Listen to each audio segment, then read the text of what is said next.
मैं कोई राजनीतिक बात नहीं, पर मैं ये कहना चाहता हूं, आपके पास जितनी कैटेगरीज हैं, बहुत लंबी संख्या मेरे पास है। इस समय हिमाचल प्रदेश में 2700 के लगभग अस्पताल हैं, जिसमें जोनल अस्पताल से लेकर के और हेल्थ सब सेंटर से लेकर के और सिविल अस्पताल जो हैं हिमाचल प्रदेश में हैं।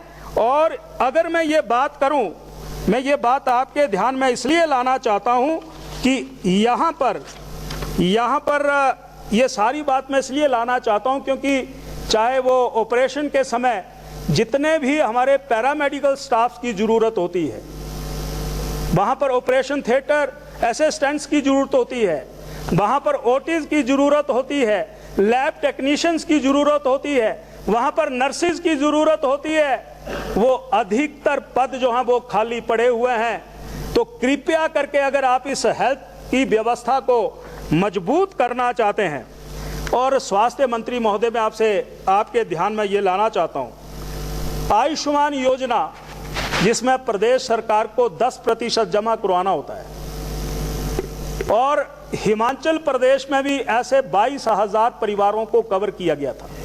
और अभी इन्हीं दिनों आयुष्मान भव के नाम से योजना स्वास्थ्य विभाग के द्वारा लगभग हफ्ते तक, आने वाले पूरे वर्ष तक चलने वाली है, जो छूट गए हैं उनको इस स्कीम में जुड़ने के बाद गोल्डन कार्ड जारी किया जाएगा। इसको कृपया करके आप गंभीरता से लें। और हमारी सरकार ने जो छूट गए थे, ऐसे लगभग 5.5 लाख परिवारों को हिम केयर कार्ड की योजना दी थी, 5.5 लाख परिवारों को।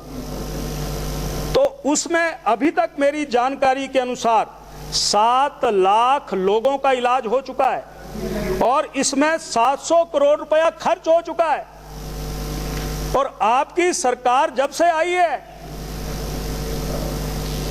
अस्पताल, मेडिकल कॉलेज, पिछली बार यहां पर वक्तव्य दिया गया था कि मेडिकल कॉलेजेस का कोई भुगतान नहीं है, पर मेडिकल कॉलेजेस के अधिकारियों ने हाथ खड़े कर दिए हैं कि पैसा ही नहीं आता तो हम इलाज क्या करवाएं। कृपया करके आप संवेदनशीलता को समझिए, और जिन जिन मेडिकल कॉलेजेस का, चाहे वो शिमला का है, चाहे वो टांडा का है, चाहे वो नेर चौक का है, चाहे वो अन्य मेडिकल कॉलेजेस का है, चाहे हिमाचल प्रदेश के जो भी एफिलिएटेड इस हिम केयर और आयुष्मान में आते हैं, उनका पैसा जल्दी से जल्दी जारी करिए। ये मैं बिल्कुल जिम्मेवार एक विधायक के नाते कहना चाहता हूं कि अभी भी 119 करोड़ रुपया सरकार की तरफ से जाना है। उत्तर कुछ भी आएगा, 119 करोड़ बनता है ये। तो स्वास्थ्य सुविधाएं अगर मजबूत करनी है तो कृपया करके इस सारी, कुछ बच्चे मिले कॉकलियर इम्प्लांट 5 लाख रुपया, किडनी का इलाज भी कोरोना इसमें हिम केयर में होता था। ये 5 ऑपरेशन जो हुए हैं, ये 5 ऑपरेशन हिम केयर में हुए हैं। एक किडनी ट्रांसप्लांट का लगभग 7.5 लाख रुपया आता है। ये शुरुआत अगर हिमाचल प्रदेश में किसी ने की तो ये निवर्तमान सरकार, और जब श्री ठाकुर जयराम जी मुख्यमंत्री थे उस समय ये सारी प्रकल्प जो है योजना शुरू की गई थी। इसलिए मेरा आपसे निवेदन है कि इसकी तरफ आप जरूर ध्यान दीजिए। बातें चाहे जितनी बड़ी कीजिए कि हम यूरोलॉजी की सर्जरी रोबोट से करेंगे, करिए ना, किसने मना किया है। पर जो जहां पर आपकी नेफ्रोलॉजी की सर्जरी नहीं हो रही है, यूरोलॉजी की नहीं हो रही है, सीटीबीएस की नहीं हो रही है, गायनोकोलॉजी की नहीं हो रही है, यहां पढ़ना तो बहुत आसान है। तो इसलिए मैं माननीय कर्नल साहब आपसे निवेदन करना चाहता हूं, और जितने डॉक्टर्स का मैंने नाम लिया इनको कभी हिमाचल प्रदेश बुलाइए। ये हिमाचल प्रदेश की ताकत है, और ये हिमाचल प्रदेश की ताकत ये पूरे देश में और इस उत्तर भारत के क्षेत्र में हमें जरूर मार्गदर्शन देगी। और हमारा स्वास्थ्य जो है, चाहे हमारा स्वास्थ्य संस्थानों की बात है, वो और सुदृढ़ होगा। ये मैं आपके ध्यान में सारी बातें यहाँ पर लाना चाहता हूँ। और सबसे बड़ी चिंता मेरी यही है कि ये किडनी ट्रांसप्लांट का काम शुरू हो। अब ये एंडोक्राइनोलॉजी जो डिपार्टमेंट है, जिसको हम शुगर डिपार्टमेंट भी कहते हैं, मैं टांडा में बात कर रहा था, उन्होंने कहा जनाब 1.5 करोड़ रुपए की करके मैं ये कहना चाहता हूं कि यहाँ कोई लीगल बाइंडिंग बनाए, बॉन्ड भरे जाएं, एक अलग से उनका कैडर बनाया जाए, ताकि अब मैं आईजीएमसी का पता कर रहा था, मैं ज़्यादा अपने सदन में बहुत बातें नहीं खोलना चाहता। यहाँ पर लगभग 40 डिपार्टमेंट काम करते हैं और माननीय मुख्यमंत्री जी ने अपने बजट में कहा है कि हम यूरोलॉजी का रोबोटिक सर्जरी करवाएंगे। प्लीज हाँ जी, प्लीज थोड़ा वाइंड अप करें जल्दी, क्योंकि 10 लोग बोलने वाले हैं। सभापति महोदय, अगर सामायिक विषयों पे भी आपने नहीं बुलाना है तो हम बैठ जाते हैं। नहीं, तो 10 लोग और भी बोलने वाले हैं ना। मैं आलोचना नहीं कर रहा हूं, नहीं क्या मैं रिक्वेस्ट कर रहा हूं आपसे कि तो आप क्यों सप्लीमेंट कर रहे हैं? 10 लोग और भी बोलने ये वाले बड़े अनुभवी हैं और ज्वालामुखी से आते हैं प्लीज और कांगड़ा की तरफ से आते हैं। Please continue. और ज्वालामुखी के और खुंडिया के अस्पतालों का क्या हाल है? उन्होंने कहा कि चुप रहो। तो मैं ये कहना चाहता हूं कि ये जो हमारे डिपार्टमेंट्स हैं, कृपया सिर्फ मैं 10 मिनट में अपनी बात कंप्लीट कर दूंगा माननीय सभापति महोदय।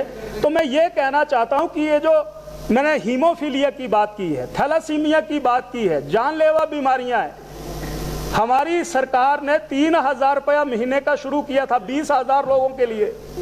खाट पर पड़ा है, दवाई मिलती है तो सांस चल रहा है, और दवाई बंद हो गई तो पिछले काफी महीनों से मैं तो ये कह सकता हूं कि जब से हुकूमत बनी है, वो बेचारे सहारा की योजना में लाभ लेने वाले लोग जो हैं वो कह रहे हैं पैसा कब आएगा, पैसा किस्तों के रूप में हमें कब मिलेगा।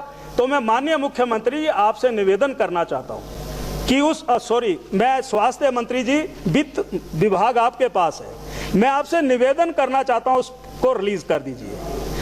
आपने एक योजना और बंद कर दी है, बंद नहीं की है, दिखाने के लिए है।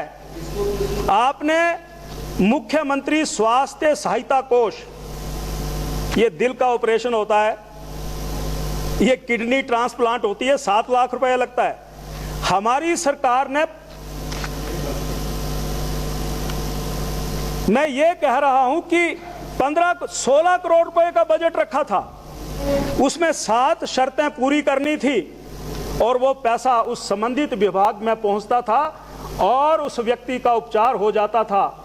आज बंद नहीं की है पर निचोड़ जरूर दी है। निचोड़ ना यही होता, ना मरा ना जिंदा। ये आपके गला घोंटने की बात मैं कह सकता हूं, इसलिए आप इन योजनाओं को शुरू करें। और आपने कहा कि हम आदर्श संस्थान शुरू करेंगे, अच्छी बात है। आपने कहा आप रेडियोलॉजिस्ट कहां से लाएंगे?